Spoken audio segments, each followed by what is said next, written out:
Et le 13 juillet, plus de 3000 pratiquants de Falun Gong ont organisé un grand défilé et une veillée aux chandelles à Washington, D.C. Ils ont appelé à la désintégration du Parti communiste chinois et l'arrêt de la persécution. Voici les images. Vers midi, le défilé s'est mis en route sur l'avenue de Pennsylvanie devant le Capitole. La fanfare céleste composée de pratiquants de Falun Gong ouvrait la voie. Le son des trompettes et des tambours a résonné dans le ciel de la capitale américaine. Transmis publiquement le 13 mai 1992 en Chine, la méthode spirituelle Falun Gong connaît déjà sa 20e année de transmission. Elle est pratiquée dans plus de 110 pays dans le monde et a bénéficié à plus de 100 millions de personnes de différentes nations. J'aime pratiquer le Falun Gong qui me procure un bien-être physique et spirituel.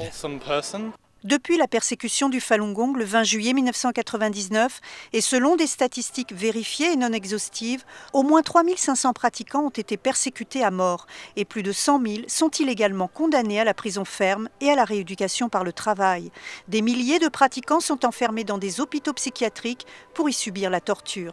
Il existe de plus le prélèvement d'organes sur des pratiquants vivants qui constitue une tragédie sans précédent. Je m'appelle Hu Zhenqi et je suis originaire de Mudanjiang, dans la province du Heilongjiang.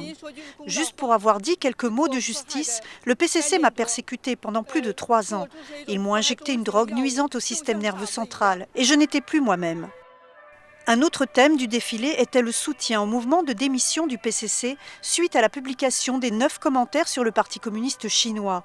Ce livre, exposant la nature fondamentale du PCC, a aidé près de 120 millions de Chinois à quitter le PCC et ses organisations affiliées. Le soir, une veillée aux chandelles a été organisée au pied du monument Washington, symbolisant la liberté et l'espoir. Les bougies ont formé 3 grands caractères chinois, authenticité, bienveillance, tolérance, qui sont les principes fondamentaux de l'enseignement du Falun Gong. Ceci afin de rendre hommage aux pratiquants de Falun Dafa, morts sous la persécution. Sun Xuemei, qui a subi la torture et la persécution en Chine, avait des sentiments mêlés. Cette commémoration me rappelle les pratiquants avec qui j'ai traversé la persécution à l'époque et qui sont morts sous la persécution, ainsi qu'un grand nombre de pratiquants que j'ai connus et qui sont encore détenus à ce jour dans des camps de travail. Madame Sun a souligné que les pratiquants de Dafa ont risqué leur vie pour faire connaître la vérité sur la persécution. C'est pour que chaque personne puisse être aux côtés de la justice et de la conscience. Actuellement en Chine, il y a des pétitions à 300 et 15 000 empreintes digitales pour soutenir les pratiquants de Falun Gong. Près de 120 millions de Chinois ont démissionné du PCC et de ses organisations affiliées. Cela montre que de plus en plus de Chinois se sont réveillés grâce aux pratiquants de Falun Gong qui ont réussi à changer cette société avec leur esprit inflexible et leur clarification sans relâche année après année. Ils ont reconstruit en même temps la pierre angulaire de la moralité grâce au principe de authenticité, bienveillance, tolérance.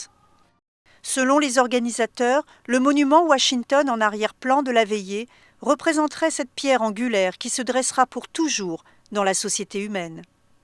Nouvelle NTD, Washington, D.C.